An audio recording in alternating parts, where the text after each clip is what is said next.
A History of Southern Missouri and Northern Arkansas, published in 1907 by William Monks. How a Mob Was Prevented. In 1860, a man resided about 3 miles below West Plains by the name of Collins Coffee, on the farm recently owned by Thomas Bolin and some men by the name of Griffiths and Bowles.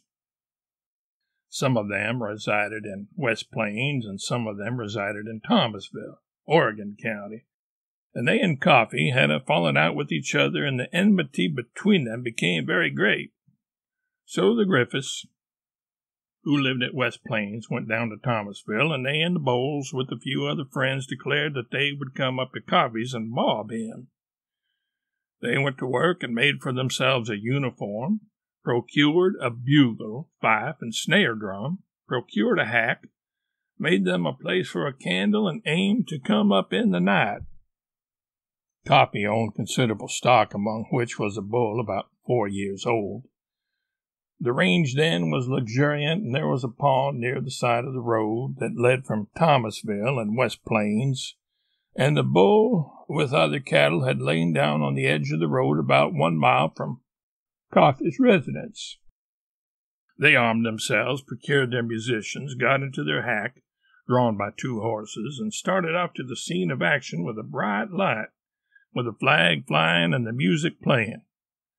When they reached the place near where the mail was laying, he rose to his feet, squared himself, and fetched a keen bellow as though, although he was animal, he might have some information as to their mission.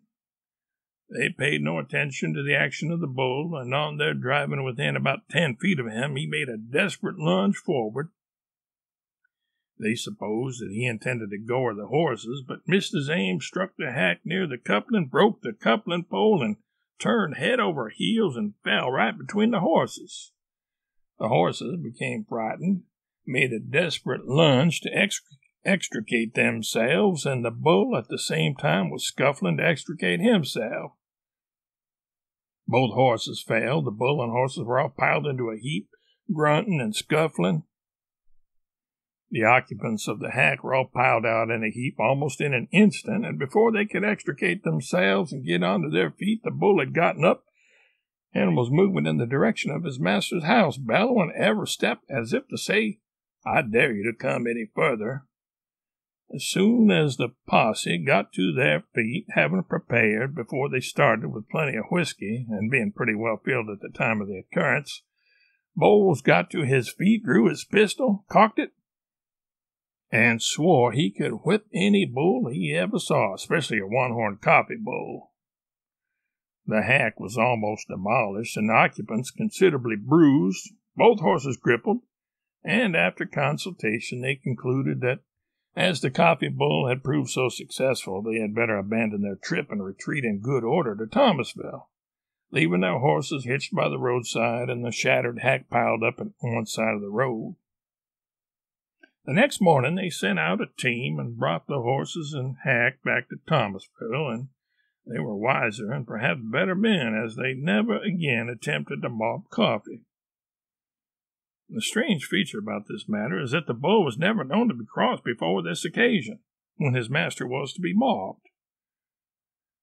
The society of the country had increased with the population, and schoolhouses and churches were erected all over the country. Nice farms were opened up, the dwellings changed from round log to hewed log and frame. The people all manifested a great deal of interest in schools and churches, and the general development of the country.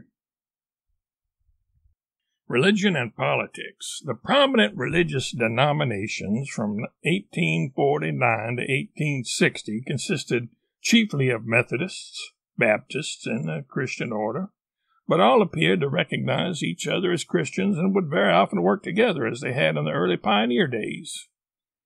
Everything had the appearance of pointing to the day when Howell County would become the garden spot of South Missouri. Politically, the country was largely Democratic. In political campaigns, the Whig and Democratic candidates would canvass the country together, and while on the stump speaking, they would assail each other's platforms in most bitter terms.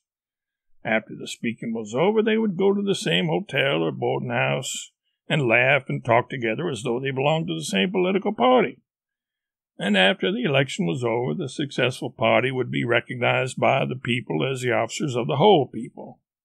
You would see no partisan line drawn by the different courts between political parties, but the appointments of all local officers were made according to the qualifications of the man, and not as to what party he belonged. The author, having been born and raised by Democratic parents, was a Democrat and acted with the Democratic Party, his first vote for president having been cast for James Buchanan. In 1860, a great political question of the nation began to be agitated, and a very bitter feeling was manifested from the stump between the Republican and Democratic parties.